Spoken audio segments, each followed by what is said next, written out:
Hello, and welcome to the Living My Human Design podcast. I'm your host, Nicole Hoover, and I'm so excited that you're here.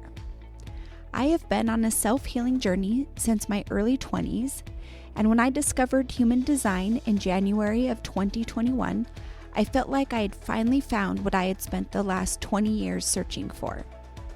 I believe that if we live as our authentic selves, having forgiveness, compassion, love, and understanding in our hearts, that ripples out and positively impacts everyone we interact with. That is how we have the biggest positive impact on the world. My purpose is to be a beacon of light in the world, attracting those who have broken down, fallen apart, and are stuck under the weight of life, and help them rise up as their true authentic selves. By sharing my human design experiment through this podcast, I hope to encourage others to begin their own healing journey by experimenting with their own human design. Continue listening and join me on this life-changing experiment of self-discovery. Hello, and welcome back. In today's episode, I am sharing a story about how following my strategy led to an amazing experience and opportunity. In my human design experiment right now, I am really leaning into following my strategy and authority. These are two parts of your human design that if you learn and follow your type, strategy, and authority, it's one of the most powerful things that you can do to begin living a life of flow. Now, following your strategy helps you to be in alignment with the universe to minimize resistance so that life can flow. It's how you receive communication from the universe and how you're moved forward through your life depending upon your type. And following your authority is how you become aligned with your human design, and it helps you to move from making decisions with your mind into making decisions with your body's wisdom. And it helps you to start to trust yourself in your decision-making process and know that you're making correct decisions for you. And just by following your type, strategy, and authority, you will start to decondition and start living in alignment to your unique human design blueprint. So right now, I am really leaning into and focusing on my strategy and authority, and then recording my experiences in my journal. And this helps me to recognize how often I'm responding, because my type is a manifesting generator. And so my strategy is to respond and inform. And where attention goes, energy flows. So by bringing attention to my strategy and authority, I'm finding that I have more to respond to. And this is really important to me specifically right now as I transition into a coaching business and doing this podcast. It's helping me to decide what messages I want to share on this podcast and on Instagram and so forth. So trusting my strategy and authority, I'm trusting my strategy and my authority to take me into the right direction. Now, I'm sure I've shared this before, but my husband and I live full-time in our fifth wheel that we lovingly call Doris after my husband's grandmother. And we travel around the U.S. spending about 2 to 3 weeks in each spot before we move on to our next destination. And we actually decided to transition into this lifestyle shortly after I discovered human design. So it's the first big decision that I made by following my authority. Our oldest son was in college, and our youngest son was a junior in high school when we put our house of 17 years on the market, thinking that it would probably take us about 5 years to make the transition into full-time RVing. And within 3 months of putting our house on the market, within 3 months of deciding to live full-time in an RV, we had put our house on a market. Within 2 days, so we had an open house to launch the sale of our house. And we had 12 offers in the 2 days of our open house. And so the third day after put our house on the market, we had accepted an offer.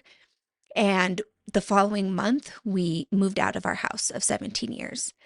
Now, our youngest son was still in high school and he was doing trade school running start through the local community college as he was going through the automotive tech program. And so we moved into an apartment in our school district for his last year of school.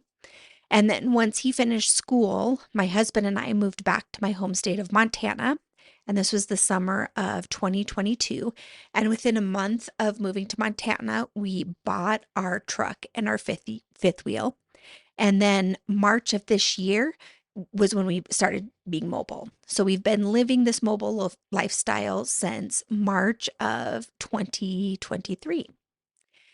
And I have had us pretty much planned out where we are going to be going from the time we left Montana until through January of 2023 or 2024. And there's just our rig is big. And so I just want to make sure that we always have a place to go.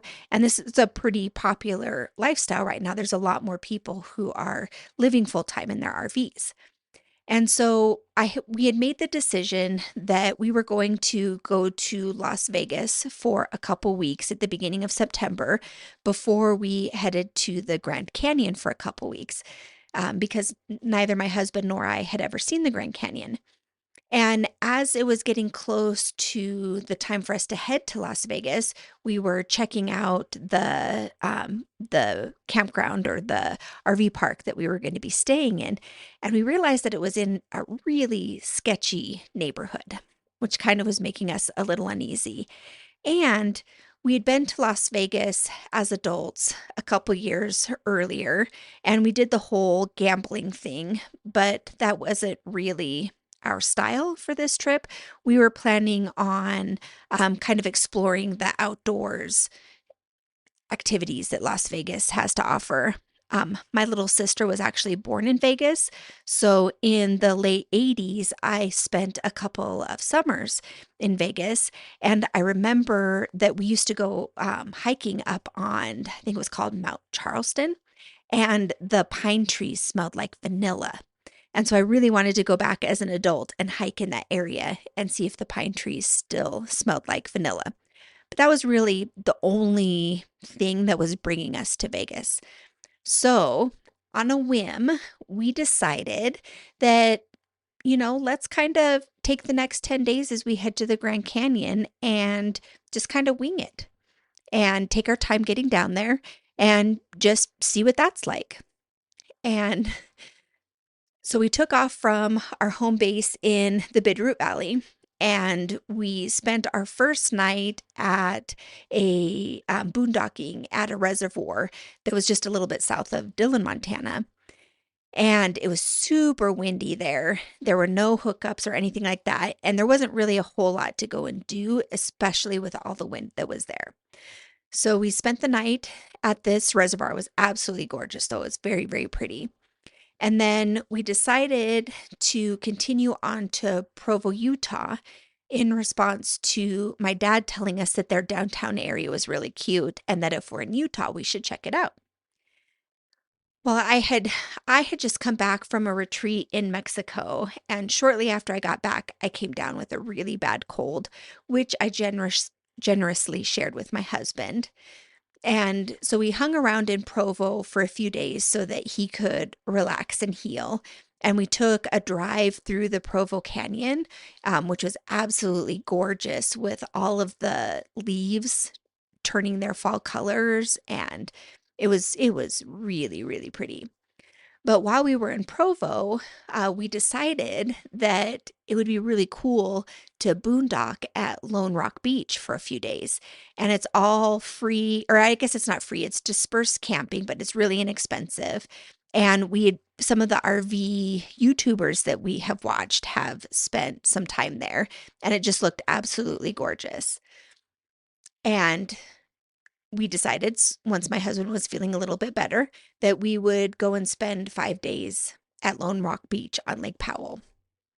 And it was like being on another planet because the environment in this area is drastically different from the Pacific Northwest, where both my husband and I grew up. And oh, it was just all of the red rocks and the different layers of the rocks. And oh, it was just gorgeous.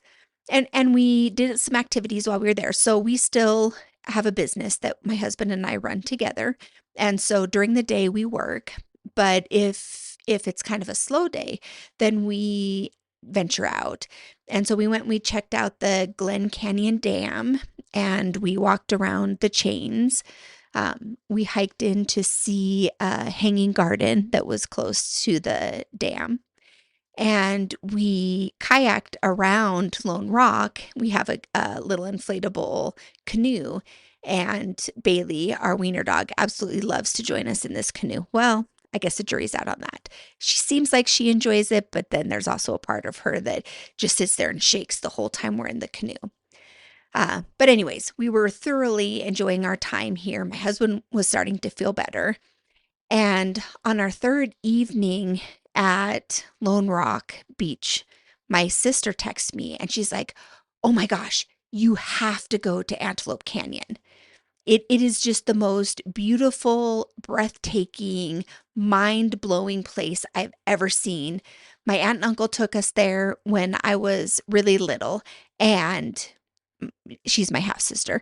And she's like, you just absolutely have to go and see this. And so I hung up with my sister and I Googled Antelope Canyon and I started looking at all these gorgeous pictures, and it really got me lit up and excited.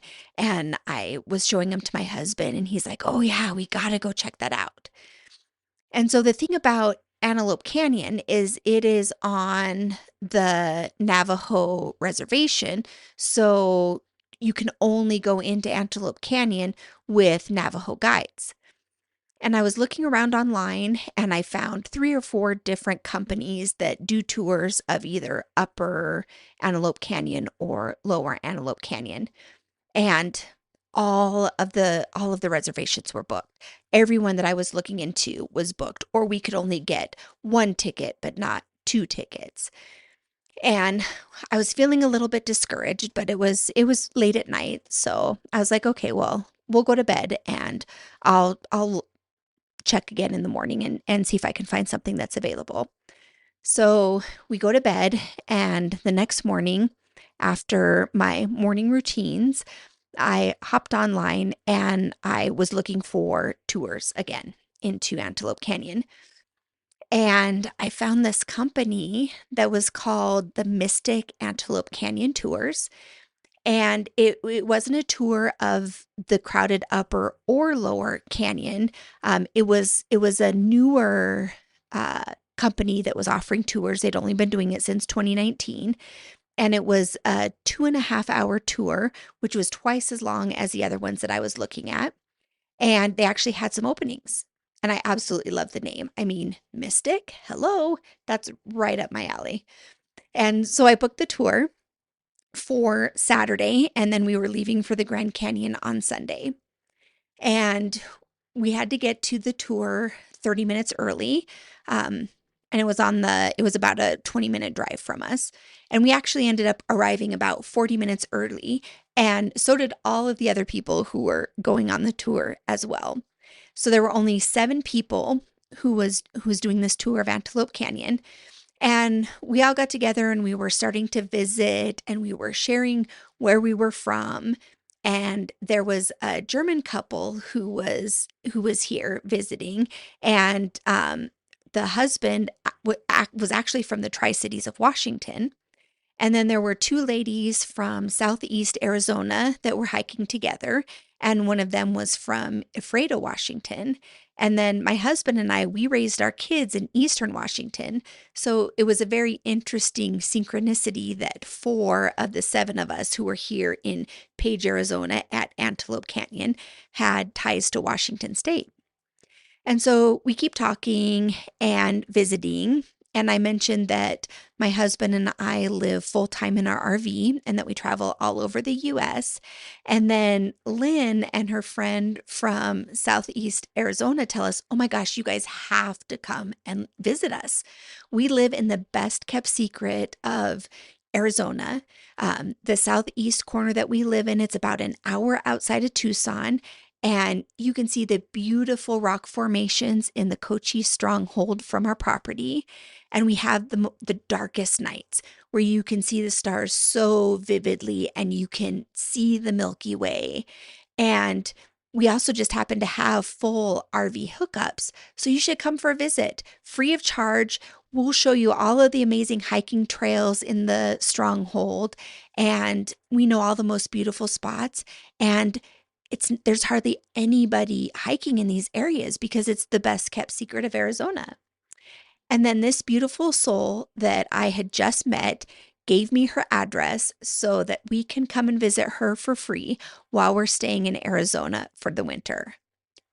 What an incredible opportunity we received by following our strategy of responding to my sister's suggestion of visiting Antelope Canyon. And here we have an invitation to come and visit another beautiful part of the state free of charge. And we haven't even entered Antelope Canyon yet. I mean, that was just amazing.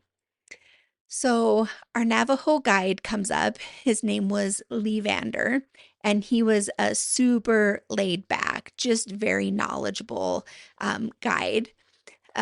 As I mentioned, they'd only been doing these tours since 2019, and then they kind of got shut down for a little bit during the COVID days. And so they're up and running again. And he took us, it was about a 15-minute drive to the area where we take the stairs down into the canyon. And so we're walking down these stairs into the canyon and we get down to the bottom and it's just these big walls of the most brilliant red rocks I had ever seen, and these nice sandy floors, and it's just this magnificent color of red, and the walls are all kind of wavy, and you can see the different layers and lines in them from where the water has run through. So Antelope Canyon is um, it's a sandstone canyon. I think I need to learn to talk a little bit slower. I'm so sorry if I am just talking way too fast. I'm just really excited about all of this. But I'm taking imperfect action with this podcast, and I will work on slowing my speaking down a little bit. So we're down in the floor of this Antelope Canyon. It's absolutely gorgeous. Our Navajo guide is telling us about how these canyons were formed through years and years and years of erosion, mostly formed by water erosion, but also a little bit of wind. And what happens is when the rainy season comes through or when it rains, the water just flows through all these canyons and it carves out the sandstone layer by layer by layer. And it takes hundreds of years for these slots to appear that we were hiking through. The water can rush through these caverns at 55 miles per hour. So if it's raining or if it's a stormy day, they don't allow anybody to hike in these canyons because it's really dangerous. And so we're squeezing through small gaps. We're climbing up ladders. We're climbing up like we're it was an adventure. We were like climbing and hiking and learning about the Navajo traditions. And it was really interesting because Levander really he kind of sat us down in a really big open area of the cavern. And he started telling us about the Navajo medicine men and how they really help the Navajo people with their mindset and how basically the gist of his stories is you've got to be careful where you put your attention. You need to take care of your mind and your body, and pay attention to where your focus is going, because sometimes you can pick up, they call them entities, but it's basically just low vibration energy. If you live in that low vibration energy, you're going to attract more of that low vibration energy, and then it gets more difficult to pull yourself out of that. And he was also a very big proponent of everybody growing their own food and being self-sufficient. But it was just an absolutely gorgeous, amazing experience walking through these canyons and seeing the power of Mother Nature and seeing the power of this planet. It was such a breathtaking experience that we were led to by following my strategy. My husband's also a manifesting generator, so by following our strategy of response brought us to this amazing experience. And I will go ahead and post some pictures of our hike through Antelope Canyon on my Instagram account. So check them out. And if you're ever in the Page area, I highly recommend the Mystic Antelope Canyon tours. It's very intimate. It's a very adventurous hike. You're going up ladders, you're squeezing through narrow passages. It was an absolutely wonderful adventure. I highly recommend it. And I encourage you to take note of what your strategy and authority is. And if you don't know what your strategy and authority is, you can get your free human design chart from my website at livingmyhumandesign.com and click on the little button that says Get Chart. And that'll be linked down in the show notes. But you just enter in your birth details, your name, your birth date, the time you were born, and the location of your birth. And it'll pull up this free chart. You can find out what your type is. Once you learn your type, it'll also show you what your strategy is. And then I really encourage you to take note of when you're responding, or when you're receiving invitations, or what inspirations are dropping in if you're a manifester, and journal on that, and just keep showing your mind evidence of how this keeps showing up in your life, and let me know how it's going. Thank you so much for joining me today, and I will catch you next time. Thank you for listening all the way to the end of the podcast. If you like what you've heard here today, please take a moment to leave a review. Don't forget to subscribe so that you're notified when the next episode is released. If you have any questions, please connect with me on social media. The links are down below in the show notes. Don't forget you can get your free human design chart at my website, livingmyhumandesign.com. And if you'd like to have me unpack your chart with you, you can also schedule an unpack at my website, and there are 3 options to choose from. That website address again is livingmyhumandesign.com. If you'd like to learn more about human design at your own pace, I highly recommend joining Emma Dunwoody's HDX membership. There are video modules on all parts of human design and tons of bonus materials. This membership also comes with a private Facebook community where you can ask questions and get additional support. I'm one of the guides in this community as well. The links to all of this information are down below in the show notes. Thank you again for listening. I'm sending you lots of love and light, and I'll talk with you soon.